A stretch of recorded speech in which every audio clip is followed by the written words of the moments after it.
Hey, what's going on, guys? Neck knives. A lot of you know I'm a big sucker for neck knives, but not the really small one.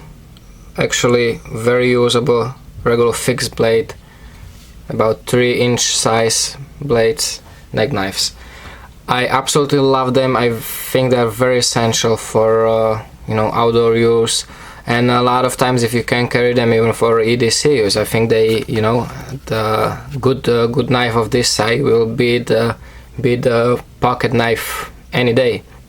So I have and had and have and will have a lot of them, and I use them a lot. And so I want to show you a couple of my very favorite ones, and the ones that are well deserved to be mentioned in one of the videos.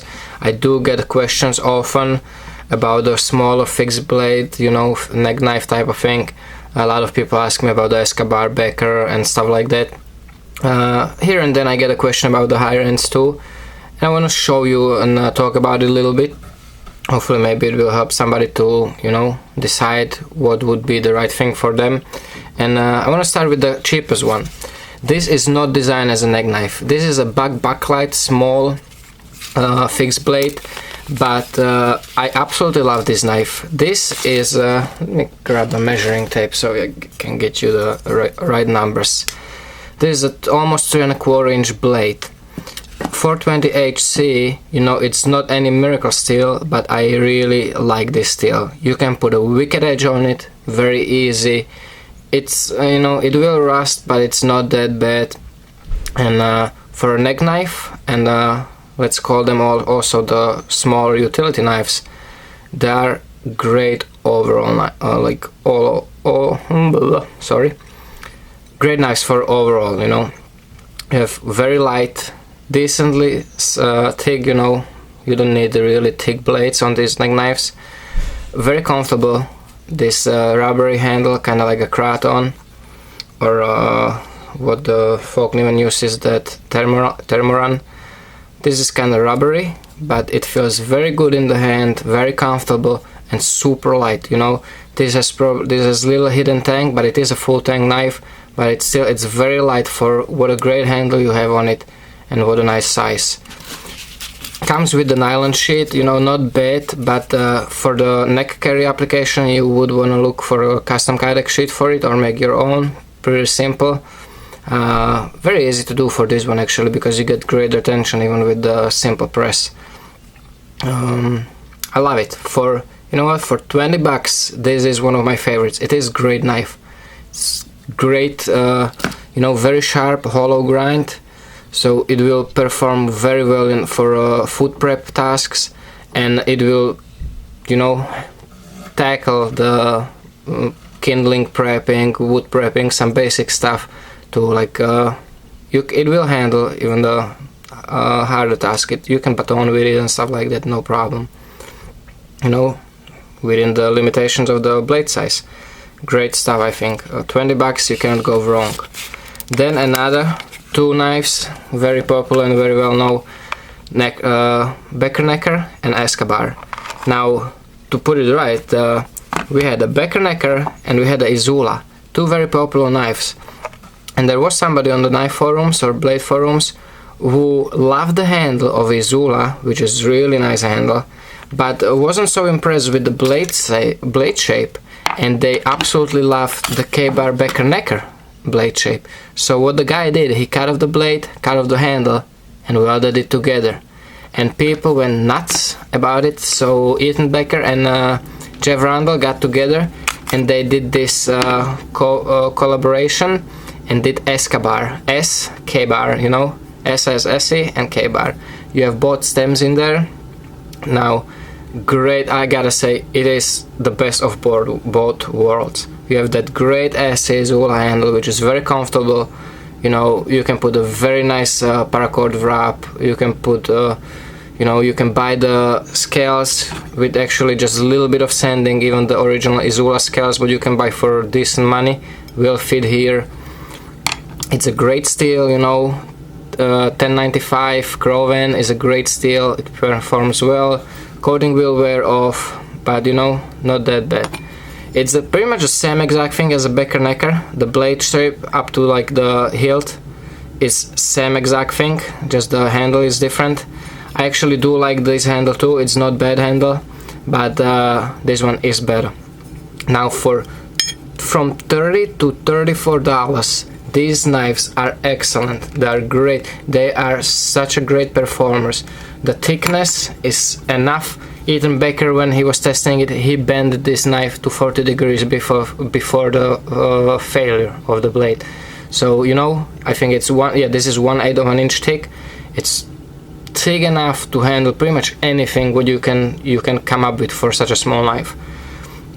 Hold a great edge, you know, very easy to sharpen. Absolutely love it. Very strong tip because of the drop point shape. Both of them same thing here. Same applies for ESEE, you know. ESEE, they are all of these knives are very similar. Very similar blade shapes, you know, in the term of the cutting edge, because you have very similar sizes, very similar, they are same grinds, you know, full flat grinds, about the same weights, same thicknesses, everything, you know. ESEE is a little more expensive because you buying ESEE product. ESEE has you know, unmatched warranty in the business. They have no questions asked warranty. You can take a hacksaw to this knife, cut it in half, send it to them, and they just give you the new one. So you know, I don't think anybody would be dumb enough to do that, but you can if you want to know that. So great stuff. ESEE, about one of the few differences is also it's made by Rowan, heat treated by Rowan, so you have, you know, supposedly a little better quality of craftsmanship than on the K-bars, but you pay a little more, you know. $30 knife, $40 knife. If you know, we're not gonna talk about the scales now because there's so many things aftermarket you can buy for pretty much any of these knives, from these better ones, not for the buck. But you know, we're gonna talk about the knives itself mostly. K-bars, one downside is, here's the thing, this is the first original sheet what they were coming in with, are the Tanto shape mold, and the newer ones are with the drop point already. But the thing is, I have 3 of these sheets. I tested them all 3 of my sheets will do the knife. Literally, I have a hair shaving sharp knife, and I will just run it like 3-4 times like this, not even pressing, just like very light rub on the edge, and it will be dull, you know. It will be cutting, but it's not even close to what it was just 3-4 slides over it. So I do have the problem with the material here being probably having too much glass fiber in it, so it dulls the edge. But I do hear from, you know, Ethan Becker himself that for example, he does not have that problem. So I don't know what's the story about it. My recommendation, you know, if you want to buy the knife, buy it. It's well worth the money, and you know, test it. You see if you have the same problem. If you do, you know, get yourself a new Kydex sheet for 20 bucks. I think it's worth the money, and the knife deserves it. And if not, well, great for you. You don't need no Kydex sheet. These sheets are good. It's not bad sheet. It's a nice sheet, low profile, small size. You don't really need anything better than that if you don't have the dulling problem. So that's these 3 knives, and now we're gonna move to the little more expensive neck knives, and my very popular blackjack neck knife and Bar Griever Bravo Necker 2 neck knife. These are, now we're talking $70 price just for the knife, and you paying kind of for almost let's call it semi-custom knife, because these are well-known, you know, knife manufacturer and knife makers. Blackjack Necker comes with this Kydex sheet, plain, simple, good Kydex sheet. Interesting shape. Could have been a little smaller, but it, you know, it works perfect for, it does what it's supposed to very well. You can buy the scales again, you know, for extra money, but the knife itself is very nice. You can see this exact shape of the handle underneath it. You know, you have a bunch of little small holes for mounting options and paracord wrapping options and stuff like that. Reminds the ESEE handle very much. You can see that resemblance there, almost same, except this isn't so, it doesn't go that deep as on the other one, but very comfortable handle. One huge upside of this knife is it's made out of 154 cm steel, which is my favorite steel so far as of now. Absolutely love it. And the main advantage, it's stainless steel, you know, rust resistance, which is awesome. Same goes for the Bravo Necker 2. You have, you know, as much as I love 1095 and the carbon steels, it is a great feature to have a rust resistant knife, you know, if you have a stainless knife. It's just one thing less to worry about, and it's always a plus. So I don't necessarily look for that feature when I'm buying a knife, but if I do find a knife that is made of the stainless steel that I love how it performs and everything, it's only a big plus for it, you know. It never can be a negative. So absolutely love 154 cm, takes a wicked edge, holds it very good, and absolutely love this shape of this knife, you know, just good looking. The swedge is not sharpened, it just, you know, for the looks, and I think it looks damn good. No, what do you think? Nice and small, great for a neck carry, and I actually carry both of these knives when I carry it. One of the very few leather sheets I like is this one from Bark River. This is actually the sheet what you can buy. It's originally made for a gunny, Bark River gunny. I did not necessarily like it for the gunny because the gunny handle was sticking out too much. No, gunny is a bigger knife, but I absolutely love it for these small knives. You can see how well it fits. It's just a gorgeous little pocket leather sheet, and because of the holes what it comes with, you can strap some paracord to it, and there you go, you have multiple carry options. I can put this for a cross draw, I can put this to scout carry, horizontal carry, anything you want.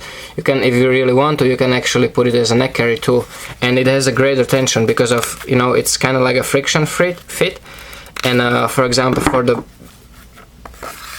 this is the same thing, but for example, some knives, you can see this actually has a built-in locking mechanism. If you have a bigger knife, this part of the blade actually locks in this place, so, you know, you slide the knife in, it locks in there, and you can actually unlock it. So very ingenious shit, I would say, this, and very pretty. This is one of the very few I actually really like leather sheets. Now, Bark River Bravo Necker 2, another great rust resistant steel. Sandvik 12C27, we talked about it, same steel what Kershaw Skyline uses, Kershaw Ram, and a bunch of different companies, you know, and it is very good steel. Like I said previously, I like this steel better than I like a Spyderco VG10. I think it holds better steel. Just for example, even that Chinese Sanremo knives, the new series are coming out in that blade steel, and let me tell you guys, these are wicked sharp, and pretty much everything what I've had so far in Sandvik steel performs very well. It, like I said, it outperforms Spyderco's VG10 steel in my experience. Again, you gonna pay I think $70 for Bravo Necker 2 without the scales. It has a huge hole here, like really heavily skeletonized knife, which is super light in that package. And if you do just a simple paracord wrap, which is, you know, more than enough for a light task neck knife, it's gonna be probably the lightest one. Not probably, it will be the lightest one out of all these knives, because it's incredibly light, very thin profile on the handle, you know, because of that huge skeletonized job. And it's nice, you know, I like it. It's not the hard use knife, but it's the best slicer out of these knives. And you know, that's what you're looking for in a small knife, small neck knife. You don't really necessarily need a knife that is able to baton through stuff and shit. You need the knife that will be able to cut whatever you need to cut, you know, which is great. Food prep and everything, this knife will handle it the best out of all these knives. It is one of my favorites, so you know, I absolutely love it.